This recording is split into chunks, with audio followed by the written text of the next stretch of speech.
السلام عليكم، كي دايرين؟ بخير؟ لاباس عليكم؟ عواشركم مبروكه، رمضان مبارك سعيد باش ما تمنيتي ان شاء الله مسبقا. فيديو جديد، موضوع جديد كما شفتوا في العنوان.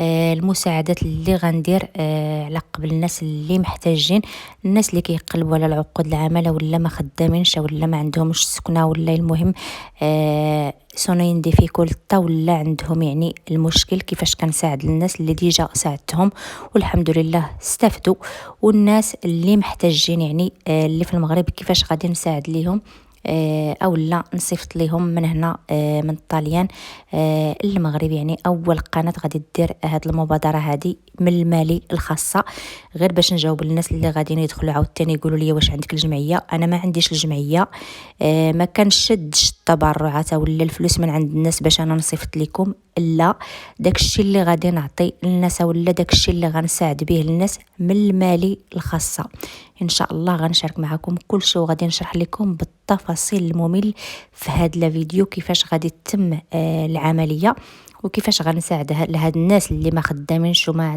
ما لقاوش يعني العقود العماله، ولا بغاو يخدموا على راسهم وما عرفوش كيفاش.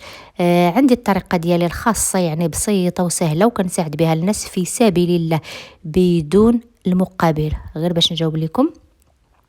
وكاينين يعني المساعدات اللي بغيت نديرها على قبل الناس اللي محتاجين ان شاء الله. غنقول لكم كيفاش غادي تستافدوا، الناس اللي محتاجين كيفاش غادي تستافدوا ان شاء الله، وكيفاش غادي توصلكم الامانه ديالكم حتى لداركم. كويندي هاد المبادره هذه غادي نديرها في الشهر الكريم، يعني في هاد الايامات ديال الشهر المبارك، فهمتوا؟ كويندي هاد الشيء ان شاء الله اللي غنشارك معكم في هاد الفيديو، وغنشارك معكم ان شاء الله الشباكيه على الطريقه ديالي، وغنشارك معكم املو على الطريقه ديال الامازيغ بالاعشاب تقليديه كيجي بنين هانتوما كتشوفوا تيشهي. وغنشارك معكم سر النجاح ديالو، يعني كيفاش كيصوبوه جدودنا، يعني الطريقه ديال الوالده ديالي وديال جدتي الله يرحمها في هذا النهار هذه هي وجميع المسلمين. وغنشارك معكم الشباكيه عندها اللون واحد ومعسله وفي نفس الوقت هشه ومقرمشه، يعني واحد المذاق يا سلام بدون جلوتين. وكانوا ندير فيه يعني واحد المكون اللي كيخليها لمده طويله، يعني تقدروا توجدوها من دابا يعني على اتساع، حتى الناس اللي غيبغيو يبيعوها ولا تبغيو، يعني الناس اللي خدامين او لا الناس اللي يعني مشغولين ما عندهمش الوقت تسناو حتى رمضان ان شاء الله عاد غيصوبوها، تصوبوها على اتساع. غنعطيكم داك السر اللي كيخليها لمده طويله وما كتخسرش، ما كتوقع عليها حتى حاجه، كتبقى يعني بحال الا يلا صوبتوها. وغنجد معكم العسل بالاعشاب، ما تفرقيش بين هاد العسل اللي غنصوبها لكم ما بين العسل الحر، واحد المذاق يا سلام. وغنعطيكم سر النجاح ديالو والمذاق ديال الدغموس، يعني العسل بالمذاق ديال الدغموس. غنعطيكم السر اللي كيعطي ليه داك المذاق ديال الدغموس لهذا العسل. تقدروا يعني تصوبوه في تصوبوا به المعسلات ديال رمضان الكريم، ولا ديروه مع المسمان تسحروا به وتفطروا به، او لا مع بغرير كيجي واو. وغنشارك معكم اودي على الطريقه ديال امازيغ بالاعشاب، كيجي بنين وتيشبع ساهل ماهل حتى هو على الطريقه ديال الوالده ديالي. اللي دقوه كيطلب المقادير، يعني من ديما الوالده ديالي كتصوب هاد لاغوسيط اللي دق عندنا هذا اودي او لا هاد السمن كيطلب المقادير ديالو، كيجي بنين، يعني ما كيخطاش حتى ظرف مازال فيعني فسوس. ولكن هاد الطريقه ديال الوالده ديالي مميزه بزاف. ملي غادي تصوبوه وغادي تشوفوه غادي تشوفوا يعني اش كنقول لكم، غادي تعرفوا زعما اش كنقول لكم. وغادي نوجد معكم ان شاء الله سلو على الطريقه ديالي، كيجي بنين معسل تيدوب في الفم. وغنعطيكم سر النجاح ديالو يعني حتى هو باش يبقى عندك المده طويله بلا ما يخسرش. هاد الشيء كله ان شاء الله غادي نشاركوه معكم في هذا الفيديو قبل ما نبداو المواضيع ديالنا على الهجره وعلى المساعده ان شاء الله اللي غنديرها على قبلكم من المالي الخاصه، غير باش نعاودها باش ما يخرجوش ليا هذوك صحاب الحسنات اللي كيقلبوا على المشاكل وكيبغيو يغرقوني يقولوا لي واش انت عندك الجمعيه؟ انا ما عنديش الجمعيه. داكشي اللي غندير من المال الخاصه وكيفاش غادي يوصل للناس اللي محتاجين ان شاء الله. هادشي كله غادي نشرحوه لكم. وبغيت نقول لكم هذا الشيء كله اللي وجدت معكم بدون جلوتين، وغنقول لكم حتى المساعده اللي غنديرها على قبل هاد الناس اللي ما كياكلوش جلوتين، باش حتى هما ان شاء الله يستافدوا من هاد المبادره اللي غنديرها ان شاء الله. خليوكم مع الفيديو، ما تسجلوش حتى اللقطه باش تفهموا اشنو كاين. نبداو على بركه الله باش غادي نصوبوا العسل ديالنا بالاعشاب. المقادير كنحتاجوا لتر ديال الماء، القالب ديال السكر، يعني العسل بالقالب ديال السكر. الا ما لقيتوش القالب ديال السكر تقدروا ديروه بسنيده. غنحط لكم الرابط ديال العسل ديال بسنيده في الصندوق الوصف. خديت القالب ديالنا لقيته كله مشتت كما كتشوفوا. درته في الكوكوت، كنخوي عليه لتر ديال الماء. كنحركوه وغادي نخليه لمده ديال الليله كامله باش يذوب على خاطرو. الا كنتو زربانين غادي تبقاو تحطوا على العافيه وتبقاو تحركوا حتى كيذوبوا، عاد كتسدوا على الكوكوت ديالكم. هانتوما خليت القالب ديالنا في الماء حتى الغد ليه صافي. هانتوما خلطتو مزيان، لقيتو كله داب، خلطتو مزيان. المقادير اللي غنديرهم مع العسل ديالنا: واحد الحامضه كامله حيت لها الزرار، واحد البرتقاله كامله اللي قطعتهم الطراف، الاعشاب غادي ندير شويه ديال الزعتر، واحد النجمه ديال الباديان وشويه ديال الشيبه البنات كتعطي واحد المذاق ديال الدغموس. الا دقتوا هذا العسل غادي تقولوا ما غاديش تفرقوه يعني مع العسل ديال الدغموس. لان الشيبه كتعطيه واحد المروره، واحد المذاق يا سلام. هانتوما غادي نزيدوا الحامض والبرتقال، غنزيدوا الاعشاب ديالنا. هانتوما درت الحامض ديالنا والبرتقال ودرت الاعشاب ديالنا. دابا غادي نخلطوا هاد العناصر كلهم، غنسدوا على الكوكوت ديالنا، غنخليها لمده ديال 45 دقيقه. من بعد نعاودو نطلقاو باش تشوفوا العسل ديالنا كيفاش داير.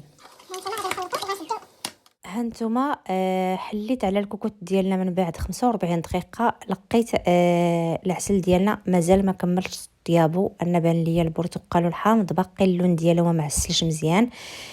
صافي نقصت على العافيه حتى الحد ديالها وحليت على الكوكوت وخليت العسل ديالنا لمده ديال ساعه. مره كنهز شويه كنحطوه في الطبسيل، كنخليه حتى كيبرد، كنهزوه ما بين اصابع ديالي حتى بان ليا العسل ديالنا ثقيل.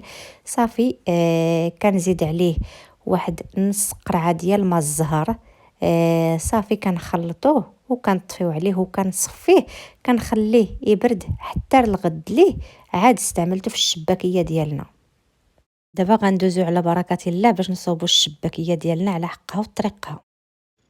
هانتوما المقادير اللي غنحتاجو في الشباكيه ديالنا: الماء الزهر على حساب الخليط، من بعد غنقول لكم شحال دخلت ليا ديال الماء الزهر، ونص كاس ديال الزيت ما بين الزيت الروميه والزيت العود، والكاس ديال الزبده النوازيط اللي كنطيبوا على الشكل ديال السمنه ولا اودي بدون الزعتر. غنشارك معكم ان شاء الله الطريقه. واحد 150 غرام ديال الجنجلان مطحون حتى ولا على الشكل ديال العجينه كما كتشوفوا خضر، و 150 غرام ديال اللوز خضر اللي حتى هو طحنته حتى ولا على الشكل ديال العجينه. هانتوما باش تجي الشباكيه ديالنا زوينه. صفر ديال البيضه، شويه ديال الخميره ديال العجينه، واحد الكوزه اللي غنحكها من بعد، المعلقه كبيره ديال النافع مطحون، المعلقه كبيره ديال حبه حلاوه مطحونه ومغربله، معلقه كبيره ديال القرفه، واحد 4 المعالق ديال الخل، كيلو ديال الدقيق. انا غنستعمل هذا الدقيق بدون جلوتين. نتوما تقدروا الا ما بغيتوش ديروا الدقيق بدون جلوتين تقدروا ديروا نفس المقادير وديروا كيلو ديال الدقيق العادي.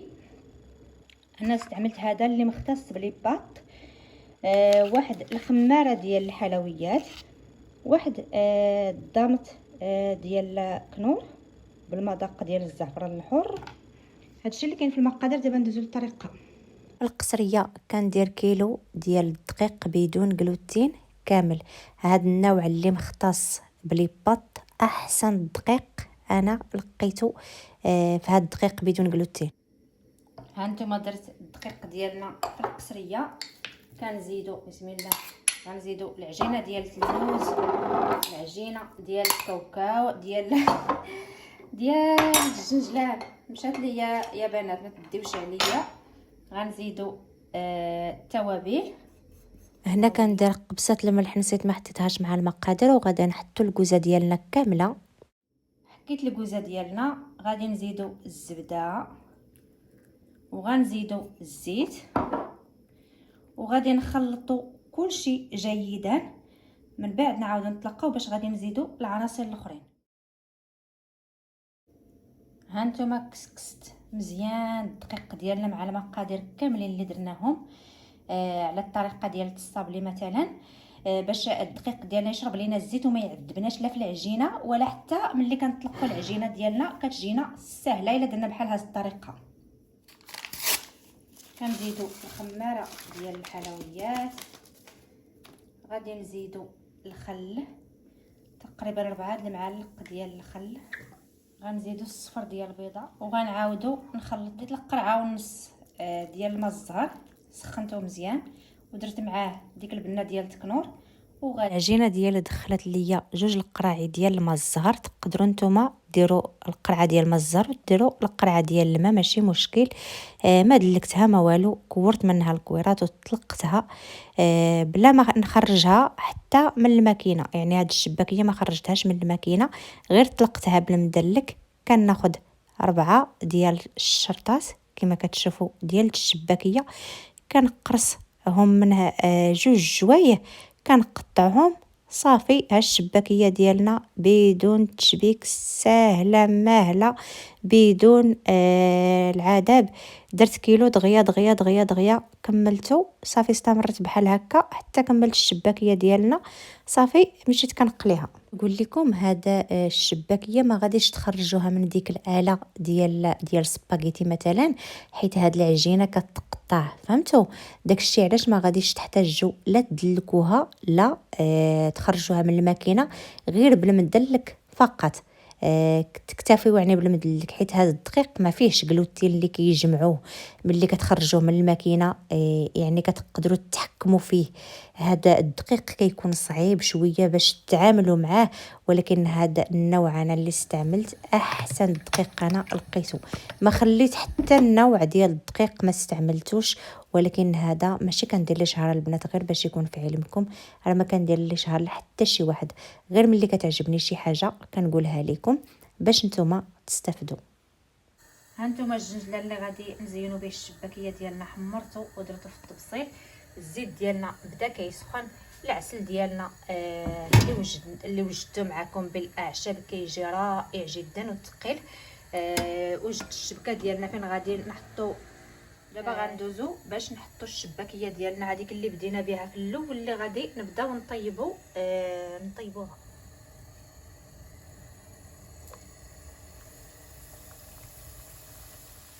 صافي كنبداو نلوحو الشباكيه ديالنا. الزيت سخنات.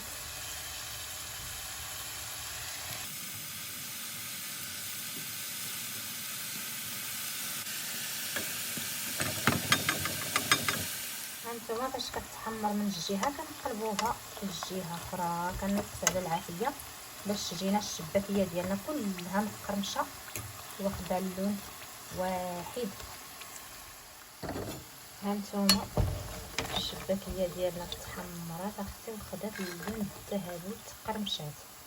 كنهزوها كنحطيوها في العسل بحال هكا يا اختي.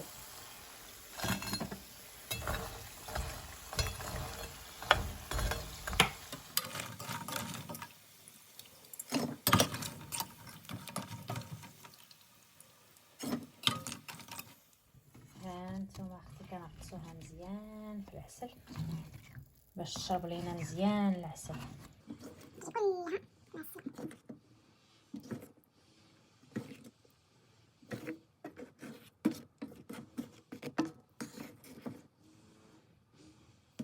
ها الشباكيه ديالنا كنخليوها واحد شي شويه حتى كتشرب لينا العسل مزيان بيد ما طيب. هذيك الاخرى اللي درتها في المقله صافي كنهزوها كنحطوها في الشبكه ولا في الكسكاس باش تسقطر من هذاك العسل. من بعد ملي كتسقطر كندرتلو عليها الجنجلان صافي كنديرها في السل. وكيفاش غادي تحتفظوا عليها؟ يا اما كديروها في السوبيرات كتحطوا طبقات، مثلا كدير طبقه ديال الشباكيه كتحط عليها السلوفانه ولا واحد الميكه، كتعاوز طبقه اخرى. من بعد كتسدوا ديك السوبيره ديال الميكه كتدخلوها الكونجيلاتور ولا الفريزير حتى كتحتاجها اولا الوقت ما كتحتاجها كتخرجها كتبقى ديما فريسكا. وهذا النوع ديال الدقيق ملي كتصوبوا بها الشباكيه ولا سلو كيبقى لكم لمده طويله، حيت هذا كيديروا فيها المواد الحافظه اللي كتقدر يعني تصبر لمده طويله. فهمتوا؟ كويندي هذا النوع ديال الدقيق جا فيه المواد الحافظه في الدقيق ملي كتصوبوا به مثلا سلو على اتساع ولا كتصوبوا به الشباكيه على اتساع كيبقى لكم لمده طويله. دي نوجد معاكم على بركة الله سلو ديالنا معلق، ونعطيكم سر النجاح ديالو. الطريقة اللي كتعطي ليه التعليكة. خليكم مع المقادير ومع الطريقة. ها نتوما الدقيق اللي غادي نستعملو سينسا جلوتيني ميكس بير باني سينسا جلوتيني اولا جلوتين فري. نتوما تقدروا ديروا نفس المقادير ديروا الدقيق اللي كتستعملوه اللي موالفين كتستعملوه. انا في هذا السلو بغيت نديروه بدون جلوتين. درت الدقيق ديالنا في اللاطه، دخلت يعني شعلت الفران 180 درجه، غندخلوا الفران ديالنا وغادي نحمروه. في نفس الوقت كناخذ كيلو ديال الجنجلان، كيلو ديال الكاوكاو وكيلو ديال اللوز اللي غادي نحمرهم. من بعد نعاود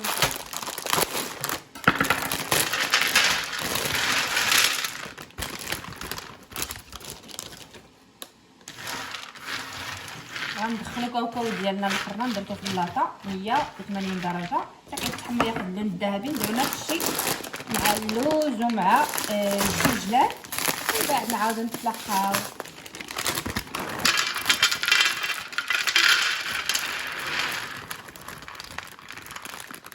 اللوز حتى هو درتو في اللاطه وغادي نحمروه.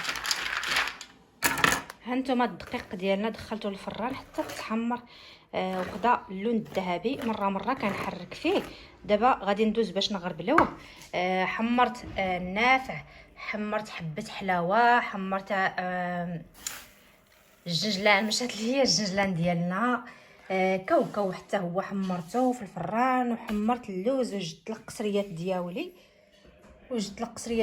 دابا غادي ندوز باش نطحن هذا الشيء كله. من بعد نعاودو نتلاقاو باش غادي نصوبوا سلو ديالنا. ها نتوما الدقيق ديالنا غربلتو شفتوا شحال الزيت. ضروري هاد الدقيق بدون جلوتين تغربلوه يا اما قبل ما تحمروه يا اما من بعد، ولكن من الاحسن من بعد. كما كتشوفوا كاينين فيه بزاف ديال هالشحال ديال الروز، وهذوك الحبيبات ديال الروز وديال الذره كلهم باقين يعني تقريبا صاينين.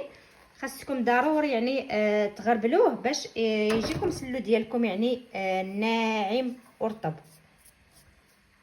ها نتوما فاش غربلت الدقيق ديالنا خديت كاوكاو ودرتو في الكاس ديال مونينيكس، طحنتو حتى ولا على الشكل ديال لاكريم او لا كريموزو، يعني بهذا الشكل بدون الزيت بدون الزبده بدون حتى حاجه. كاوكاو بوحدو بقيت كنطحنو حتى تلقى الزيت ديالو ولا على هذا الشكل.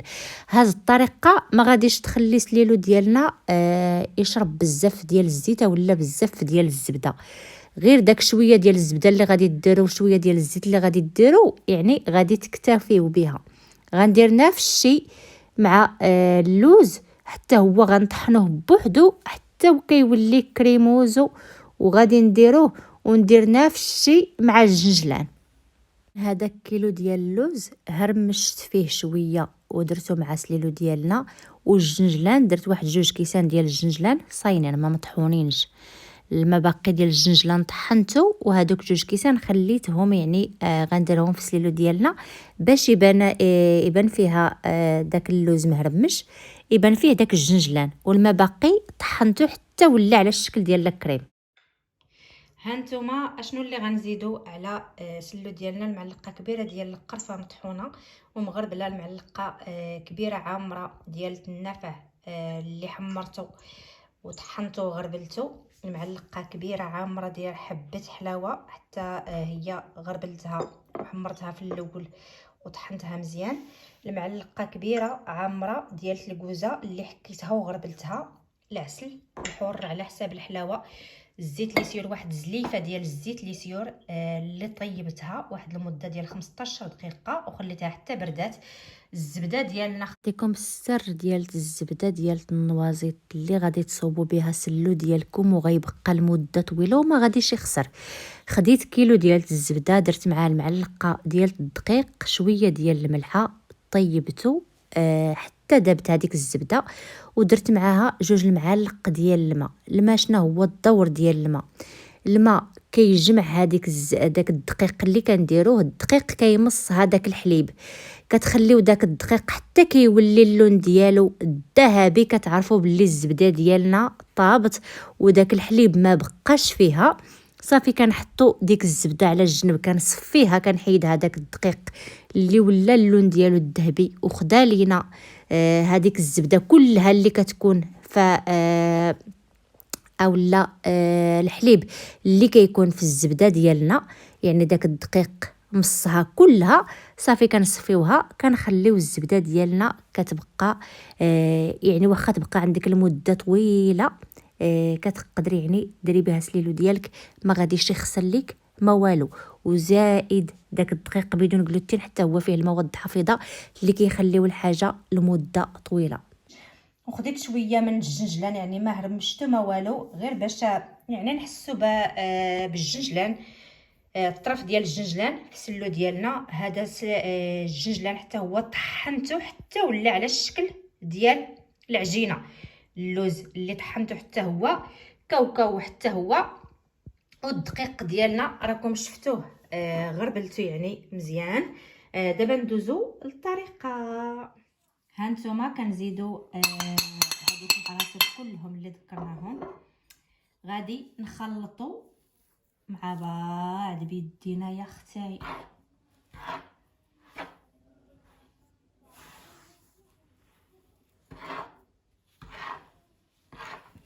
نتوما درت لنا واشي، فغادي نعجن مزيان حتى كنخلطوا هاد العناصر كلهم مع بعضياتهم، ودرت حتى الكوزه اللي ديجا حكيتها وغربلتها ودرتها مع دوك العناصر كلهم. من بعد كنزيدو الزبده بشويه بشويه، وغادي نزيدو داك الكاسون نص ديال الزيت ليسيور. علاش كنديروا الزيت ليسيور؟ الزيت ليسيور كيخلي هذاك سلو ديالنا جاري وكيعطي له واحد اللمعان وواحد اللون رائع جدا. اما الا درنا غير الزبده بوحدها كيجي يعني جمد، كيتجمد بهذيك الزبده، فهمتوا؟ ولكن ملي كنخلطوا ما بين الزيت والزبده كتخلي سليلو ديالنا كما شفتوا هذا ديالي معلك وعنده اللمعان ورطب، داير بحال العجينه ديال تاملو، فهمتوا؟ كويندي كنزيدو هذاك الكاسون نص ديال الزيت، كنزيد الزبده بشويه بشويه وكنعجن وكنشوف يعني لا تيكستور ديال سلو ديالنا كيفاش دايره. بغيتو يعني يجي معلك بحال ديالي غادي تتبعوا هذه الطريقه.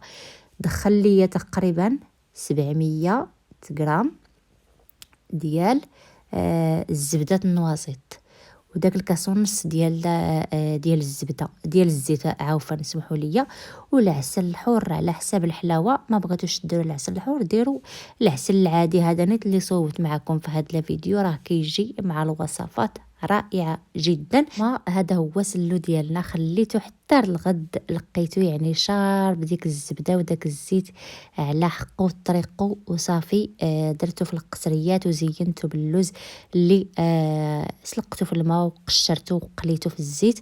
صافي ها نتوما كتشوفوا لا تيكستور ديال السلو ديالنا تيجي معلك يا بنات. هذيك الطريقه باش طحنا اللوز والجنجلان وكاوكاو وداك الزيت اللي درنا ليه اللي كتخلي هذوك اللمعان كتخليه يعني مطلوق. انا الصراحه كيعجبني سلو بهذه الطريقه، يعني كيجي معلك بحال الا كتاكلوا املو مثلا ديال اللوزه ولا ديال الجنجلانه ولا ديال الكاوكاو، ولكن على الطريقه ديال تسلو.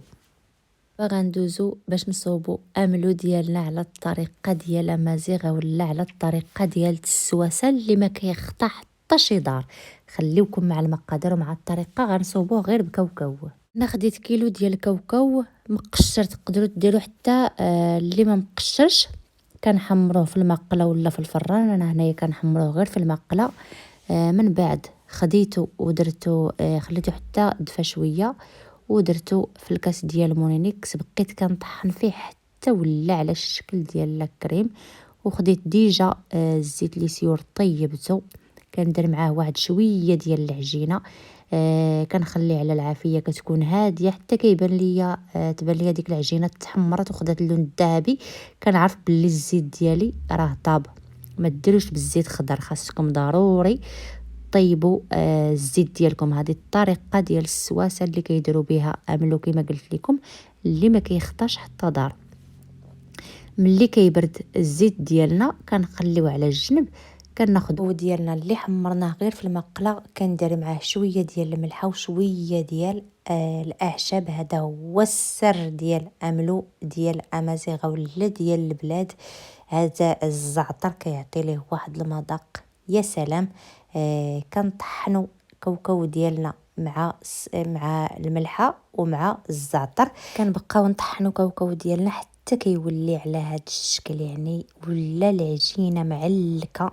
كنزيدوا واحد 2 كيسان ديال الزيت لي سيور اللي ديجا طيبناه. هانتوما غنزيدوه بشويه بشويه حتى كيطحن لينا املو ديالنا. صافي كنطفيو عليه، عاد غنزيدو العسل. املو ديالنا ها هو مطحون، كنخويه في واحد بول كما كتشوفوا. كنزيد عليه العسل الحر. بغيتو ديروا العسل الحر هو هذاك، ما بغيتوش تقدروا ديروا العسل العادي، او الا كنتو غديروا السكر كلاصي او لا السكر العادي، يعني السكر العادي يعني. تقدروا طحنوه مع كاوكاو مثلا سنيده، الا بغيتو ديروا سنيده ولا السكر الثقيل. فاش كديروا الزعتر كديروا الملحه كديروا حتى السكر باش يطحن كل شيء يعني مع بعض. ولكن العسل لا، العسل كيدير بهذه الطريقه، حيت الا درتوا العسل في مونينيكس كيجيكم واحد العجينه قاصحه اشجه. ما يخليها يعني خاطره على الشكل ديالها ملو بحال هكا. فهمتوا؟ ديروا املو ديالكم بهذه الطريقه، واحد المذاق والروايح ديال سيدنا رمضان عندي في الدار. الروايح ديال الزعتر ديال اللوز ديال الكاوكاو ديال الجنجلان ديال هاد العناصر كلهم اللي وجدتهم معكم. املو ديالنا تيشبع، غينفعكم في سيدنا رمضان بزاف، تفطروا به ولا تسحروا به وكيعطوا واحد الطاقه يا سلام. والبنه ما نعاودش لكم عليها البنات، يعني البنه ديال الطفوله واخا تكونوا في اوروبا وتكونوا بعاد على البلاد وعلى الجو ديال البلاد، ملي كتاكلوا هذا ملو كيرجعكم للطفوله وكيرجعكم المذاق ديال الطفوله. ما الا كنتو غادي تعوضوا اللوز بكاوكاو وغادي ديروا نفس الطريقه اللي درتو مع كاوكاو هي اللي غادي ديروا مع اللوز. انا هذا درت معاه الزيت ارغان لفري، يعني الزيت ارغان بيو اللي كنجيبوه من البلاد. هذاك ما كنطيبوه حيت جا طاب، ماشي بحال الزيت لي سيور. هذا خديت اللوز قليته حمرته مزيان وطحنته مع شويه ديال الملحه وشويه ديال الزعتر. حتى طحنته مزيان، درت معاه الزيت ارغان كما كتشوفوا. غادي نعاود نطحنه حتى كيولي على الشكل ديال العجينه. كنزيد معاه العسل كما شفتوا بحال هذاك الاول. ندير معاه العسل ماشي في الخلاط، غنديروها في البول وعاد كنديروا معاه العسل الحر. هانتوما عطيت لكم 2 طرق باش توجدوا املو على الطريقه ديال السواسه والطريقه التقليديه ديال البلاد بالمذاق لا يقاوم. الا جربتوه غادي تعرفوا علاش كنهضر. اولا جيو عندي مرحبا بكم، نصوبها لكم على الراس والعين. والله الناس اللي بغاو املو او لا بغيتو شي حاجه شباكيه ولا سلو، مرحبا بكم. انا بحال الا جيتو عند اختكم ولا عند خالتكم ولا عند امكم ولا عند يعني شي وحده من العائله ديالكم، والله نصوبهم لكم على الراس والعين. دابا غنوجد معكم اودي ولا السمن على الطريقه ديال السواسه. خليكم مع المقادير ومع الطريقه، وحتى هو ما كيخطا حتى شي مائده ديال السواسه. اي دار كتدخلوا ليها كتلقاو اودي، كتلقاو ملو والزيت ركان والعسل الحر وبليغاتو غوريو. الا ما حطوش لك هاد اربعه د الحوايج يعني هما ماشي السواسه. هانتوما في الكاميله درت كيلو ديال الزبده، غندير واحد المعلقه كبيره ديال الزعتر، غنزيدو واحد الراس المعلقه كبيره ديال الملحه، وكنشعلو على الوطه ديالنا. في الاول كنجهدوا العافيه، من بعد كنقصوا عليها.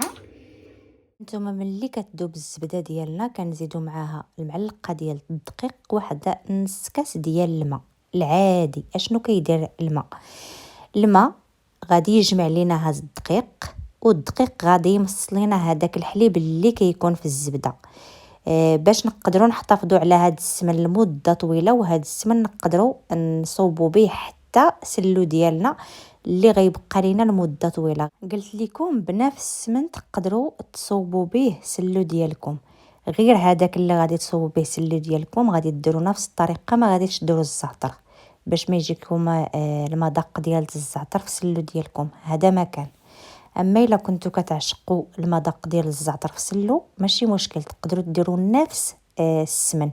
هو هذا درت هذاك ديال اللي عجنت به سلو بنفس الطريقه، غير خليته هذاك ديال السلو حتى ولا على الشكل ديال النوازيط ولا اللون ديالو الذهبي. اما هذا خليته على الطريقه يعني ديال السمن ديال السواسه، خليته حتى ولا هذاك الدقيق اللون الذهبي. صافي عرفت باللي السمن ديالنا راه طاب. خديت واحد القرعه ديال الدجاج، غسلتها مزيان وغليتها في الماء ودرتها في الفران حتى يعني نشفات مزيان.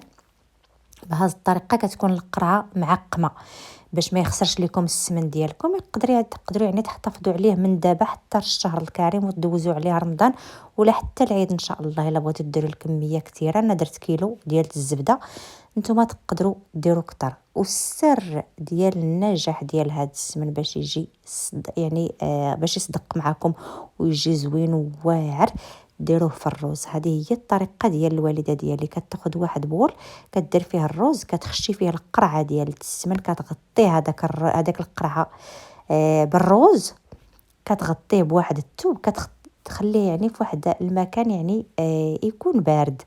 انا خرجته للبالكو حتى الغد ليه. صافي كتخرجوا كسكسو ديالكم كتلقاه واجد، كيجي بحال كسكسو، كيجي بحال كسكسو كله بري، وكيجي واحد المذاق البنات يا سلام. يعني المذاق ديال الطفوله. شتي ملي كتوحشوا الطفوله ديالكم وكتوحشوا البلاد وكتوحشوا داك الجو العائلي، ديروا هذا غادا ترجعوا للطفوله ديالكم، سواء هذا ولا املو ديال اللوز ولا حتى ديال الكاوكاو. هما هادو هما الوصفات ديالنا ديال الشهر الكريم، ساهلين ماهلين ولذاذ وبدون جلوتين، اللي يقدروا ياكلوهم الناس اللي فيهم الحساسيه، اللي ما كياكلوش جلوتين. هذا المرض ما معروفش بزاف، وكاينين الناس واخا الطبيب قال لهم ما تاكلوش جلوتين كياكلوه حيت ما لقاوش هاد الماكله ولا كيلقاوها غاليه، خصوصا الناس اللي في المغرب. كاينين الناس في المغرب فيهم هاد الحساسيه وكياكلوا الماكله اللي فيها جلوتين حيت ما لقاوش مثلا هاد الماكله او لا تيلقاوها غاليه.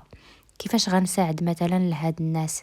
الا كان شي واحد فيه هاد الحساسيه يكتب ليا في انستغرام يقول لي انا فيا هاد الحساسيه، نقدر انا ندير لا سبيزه هنايا موجوده الحمد لله.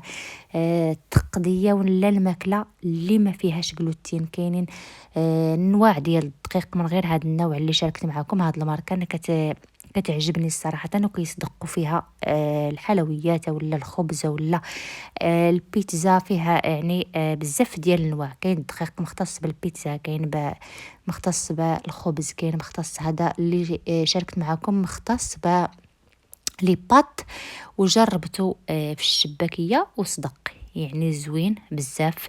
الا كان شي واحد فيه هاد الحساسيه وبغى يعني هاد النوع ديال الماكله اللي مختصين بدون جلوتين، انا غندير لا سبيزا من المال الخاصه ولا غنتقدى ليه وغنصيفط ليه من الطاليان للمغربي. كلشي يعني على حسابي، غادي نخلص لا سبيديسيون، غنخلص كلشي في سبيل الله في هاد العواشر. او الا كان شي واحد بغى واحد النوع ديال المساعده، ما بغاش يعني هاد الماكله اللي ما فيهاش جلوتين، بغى نوع ديال المساعده اخرى، نقدر انا يعني بغى مثلا الفلوس، ولا بغى نتقدى ليه شي نوع ديال الماكله العاديه مثلا نصيفطها ليه من هنا، ما كاين حتى مشكل نديرها من المال الخاصه. وغادي نساعد الناس اللي غنبدا بعدا بالناس اللي غيكتبوا ليا في الاول، غادي نمشي مع الترتيب. وكنتمنى حتى نتوما في الكومونتيرات كتبوا اش من نوع ديال المساعده اللي بغيتوها، واش بغيتوا الماكله بدون جلوتين، ولا بغيتوا الماكله العاديه، ولا بغيتوا الحوايج ديال الوليدات، ولا بغيتوا الفلوس. فهمتوا؟ كتبوها لي في الكومونتير باش نعرف شنو بغيتوا. واللي محتاج للمساعده يدوز عندي في انستغرام ديالي كيوتش ولا وصفات ملكه، وغادي نجاوب لكل شيء، وغادي نقيد كاع هادوك الناس اللي غيقولوا لي بغاو المساعده. وكما قلت لكم غنبدا بهادوك الناس اللي كتبوا لي في الاول، وغدا مع الترتيب ان شاء الله غنشارك معكم كل شيء. هذه من ناحيه الماكله، او لا من ناحيه الفلوس مثلا اللي محتاجهم، او لا الدواء. مثلا كاين شي واحد كياخد واحد النوع ديال الدواء ما لقاش في المغرب، ولا غالي، ولا غيصيفط لي الشهاده الطبيه ديال هذاك الدواء اللي هو محتاج ليه. انا نقدر يعني نقلب ليه على داك الدواء هنايا ونشريه ونصيفطها ليه حتى المغرب. فهمتوا؟ او لا الناس اللي ما خدامينش ما لقاوش الخدمه، مثلا كيما درت مع الناس الحمد لله تواصلوا معايا في انستغرام قالوا لي حنا ما خدامينش، ما لقيناش الخدمه، ما عرفناش كيفاش. انا دخلت للسيت وسوبيتو قلت لها اش من نوع ديال الخدمه بغيتي. كاينين الناس اللي قالوا لي الفلاحه ولا بادانتي ولا اللي كاين ماشي مشكل. انا دخلت لهداك السيتو لقيت الفلاحه ولقيت بادانتي وتواصلت بيهم، يعني خديت النمره قلت لهم واش باقيين محتاجين ولا لا. قالوا لي احنا محتاجين الناس اللي يخدموا عندنا. خديت النمره ديالهم عطيتها لهاد الناس، قلت لهم راه هاد الناس محتاجين، عيطوا عليهم وقولوا لهم يعني صيفطوا لهم السي في ديالكم. انا السي في ديال الناس ما عنديش، ما نعرفش يعني العمر ديال بنادم فين كيسكن، فهمتوا؟ يعني الشواهد اللي عنده، واش عنده واش ما عندوش. وهادوك الناس صيفطوا السي في ديالهم، وهادوك الشركات شدوا هاد الناس وخدموهم. والمساكن عيطوا عليا راه قالوا لي راه هذوك الخدايم اللي لقيتينا راه خدمونا والله يجازيك بخير. الا نتوما محتاجين للخدمه ولا عرفتوا شي واحد محتاج للخدمه ما خدامش، انا غادي نعاونوه بهذه الطريقه في سبيل الله.